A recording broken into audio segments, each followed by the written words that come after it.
श्रीराम जय जय राम.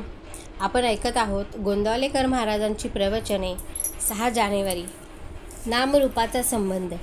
महाराजांना एका भक्ताने प्रश्न केला, महाराज, नाम घेत असताना रूपाचे ध्यान आवश्यक आहे का? तर त्यावर महाराजांनी खूप छान प्रवचन केलेले आहे, ते आपण ऐकूयात.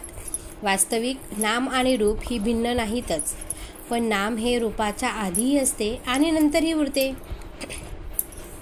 नाम रूपाला व्यापून असते. राम जन्माला येण्यापूर्वी वाल्मिकींनी रामायण लिहिले आणि रामाने मागाहून जन्म घेऊन त्यात वर्णन केल्याप्रमाणे आचरण करून दाखविले. म्हणजे रूप अस्तित्वात येण्यापूर्वी नाम होते आणि रूप गेल्यानंतर आजही नाम शिल्लक आहे. देशकालाच्या पलीकडे जे कायम टिकते ते सत्य होय. प्रत्यक्ष आकाराला आलेली अनेक रूपे नाहीशी झाली तरी त्याचे नाव टिकून राहते. म्हणजे नाम हे देशकालाच्या मर्यादेच्या पलीकडे असते, म्हणजे ते रूपापेक्षा जास्त सत्य असते. जे सत्य आहे ते श्रेष्ठ असलेच पाहिजे. तेव्हा नाम घेणे ही गोष्ट मुख्य आहे. ते घेत असताना रूपाचेही ध्यान राहिले तर उत्तमच, पण ते तसे न राहिले तरी नाम घेत असताना रूपाचे स्मरण सूक्ष्म रूपाने असतेच असे असते. समजा एका गृहस्थाच्या घरी राम नावाचा गडी आहे. तो गृहस्थ राम राम असा जप करीत बसला आहे, पण त्याचे लक्ष रामरूपाकडे नाही. मनात काहीतरी दुसरे विचार चालू आहेत.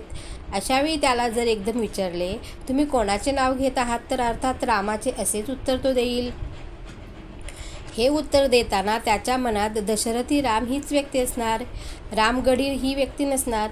याचाच अर्थ असा की नाम घेत असताना रूपाचे ध्यान सूक्ष्मपणाने आत जागृत असते. म्हणूनच रूप ध्यानी येत नाही म्हणून अडून बसू नये. नामस्मरण करण्याचा अट्टाहास ठेवावा, त्यात सर्व काही येते. एखाद्या माणसाची आणि आपली ओळख असेल तर पहिल्याने त्याचे रूप पुढे येते आणि नंतर नाम येते. पण आपली त्याची ओळख नसेल आणि आपण त्याला बघितलेला नसेल तर त्याचे फक्त नाव येते.